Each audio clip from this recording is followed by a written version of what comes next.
This is The Gist, the essential podcast for the discerning listener.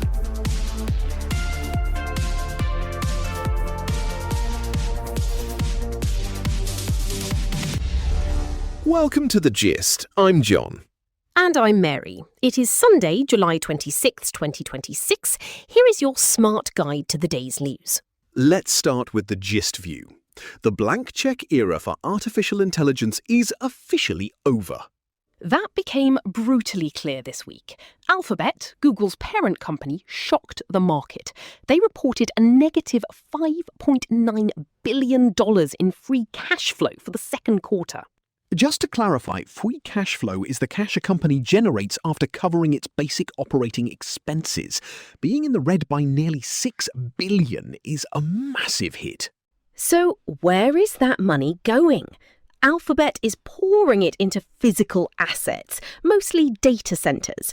This is known as capital expenditure, or CapEx, and Alphabet just raised its 2026 CapEx budget to a staggering $205 billion. They are not alone. Combined, Microsoft, Alphabet, Meta and Amazon plan to spend up to $725 billion on artificial intelligence infrastructure this year. The stock market is punishing them for this. Investors want profits today, but tech giants are accepting this financial pain for a very specific reason. Exactly. Outspending rivals is their only mechanism to brute force a future artificial intelligence monopoly. It is about controlling the foundational layer of a whole new industry. Think back to the 1990s telecom boom. Telecom providers sank $500 billion into laying fibre optic cables. The heavy spending bankrupted many of those builders. But that same overspending created the cheap bandwidth that powers the modern internet. The builders bled cash, but society reaped the benefits. Which brings us to today's core insight. Who actually benefits from this artificial intelligence spending right now? It is small businesses. That is right. The tech giants are bleeding capital to build these massive data centers. Meanwhile, small businesses are quietly buying cheap, off-the-shelf artificial intelligence models. They deploy them to automate daily tasks and cut overhead costs. The big players fund the infrastructure. The small players capture the immediate value. Moving to the global overview. In the United States, the rules around federal science funding are facing a major shift. The Office of Management and Budget, the agency that oversees the massive federal budget, proposed a controversial new rule. The rule would allow political appointees to cancel ongoing science grants. Specifically, they could terminate research that does not advance presidential priorities. More than 40 lawmakers are pushing back hard. They argue this threatens basic foundational research. Look at the incentives here. This shifts the control of resources away from independent scientists. It essentially turns federal research funding into a partisan patronage system.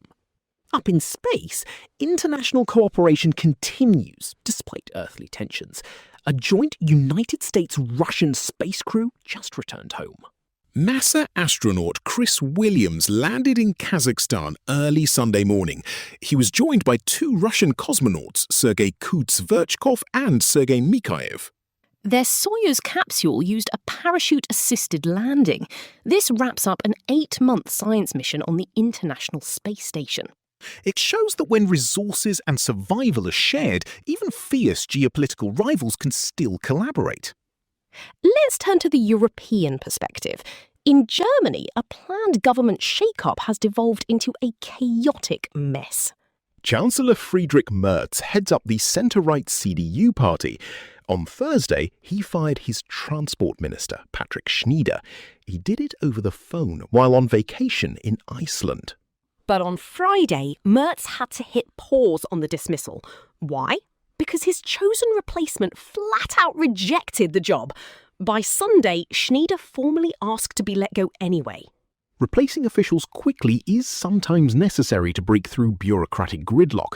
The Chancellor absolutely has the legal right to do it. But firing a minister without a guaranteed backup plan reveals a highly reactive governance style. It paralyses state capacity. When leadership operations are this sloppy, public trust takes a direct hit. Over in Berlin, police have launched a massive manhunt following a fatal attack on Saturday night.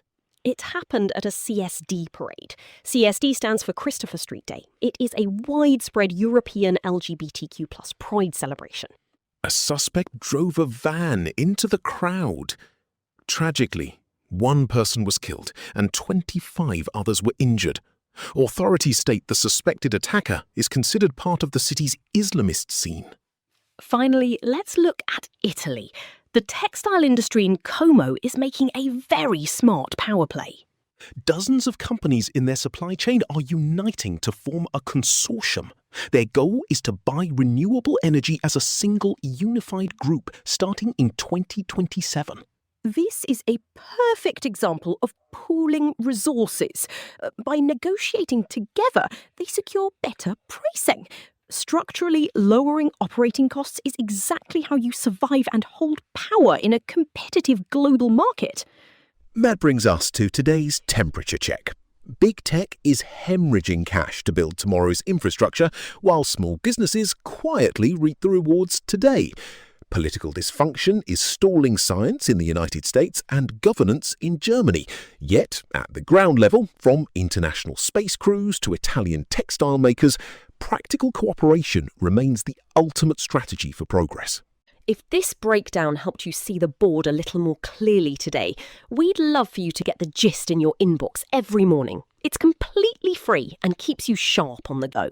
Just tap the subscribe link right there in the show notes. Thanks for tuning in, and we'll catch you tomorrow on The Gist. The Gist, News Digest, and podcast are entirely written and produced by artificial intelligence. The Gist is out 3 times a day, every day, providing you with a liberal perspective on what to expect next. For more information and donations, visit thegist.online. Thank you for listening.